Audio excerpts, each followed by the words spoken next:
ভাবে পরিশ্রম করে গেছে। আগামী দিনে দুদলময় মাধ্যমিক বিদ্যালয় যে কোনো ভালো কাজে আমি একজন সমাজকর্মী হিসেবে আমাকে আপনারা পাশে পাবেন।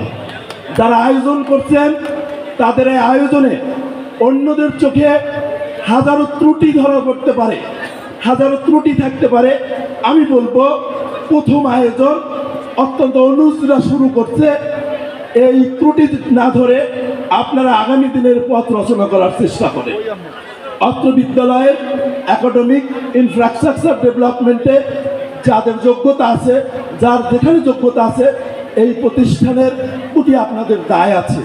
যদি দায় থাকে সেই দায় থেকে অত্র প্রতিষ্ঠানের জন্য, এলাকার জন্য কিছু করে। আমি একটা স্মৃতি বলে আমার বক্তব্য শেষ করব। আমি তখন 9 থেকে 10-এ উঠছি। আমাদের আধুনিক বিজ্ঞান ক্লাস হয়তো লেজারের পরের পিরিয়ডটায় মজিদ স্যারে এই ক্লাসটা নিত, বরং মজিদ স্যারে টেস্ট পরীক্ষার ঠিক আগে রেজাল্ট দেওয়ার, মানে প্রি টেস্টে রেজাল্ট দেওয়ার আগে হঠাৎ করে জিজ্ঞেস করে, কিরে কটা, তুই কত পাবি আধুনিক বিজ্ঞানে? কটা কয়, স্যার এটা আমি কীভাবে বলবো, কেন তোর বলতে হইবে তুই কত পাবি। মজিদ স্যারের স্যার মানুষ একটা কথা বলছে তো উত্তর দেওয়া লাগে। কনক বলতেছে যে স্যার 50-এর উপরে পাবো। মজিদ স্যার কাছে যা তুমি 55 দিয়ে দিলাম। পরে আমরা তো ওই দিন ক্লাস শেষ। ঘটনা পরম্পরায় জানতে পারছিলাম আমাদের কাকি মানে মিসেস মজিদ স্যার বাপের বাড়ি দীর্ঘদিনের জন্য বেড়াইতে গেছে। মজিদ স্যার একা বাসায় ছিল। সকালবেলা তাড়াহুড়ো করে স্কুলে আসবে, ভাত খাইবে। পুরুষ মানুষ রান্না করতে পারে না, পান্তা ভাত মরিচ পুরিয়া খাইবে।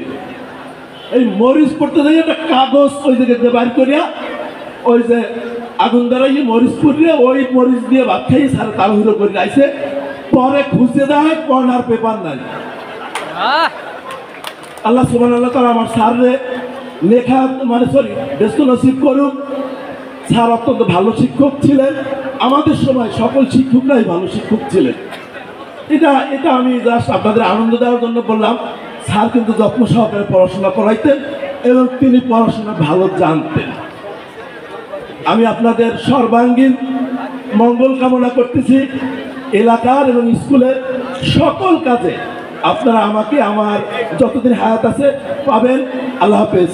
বাংলাদেশ জিন্দাবাদ।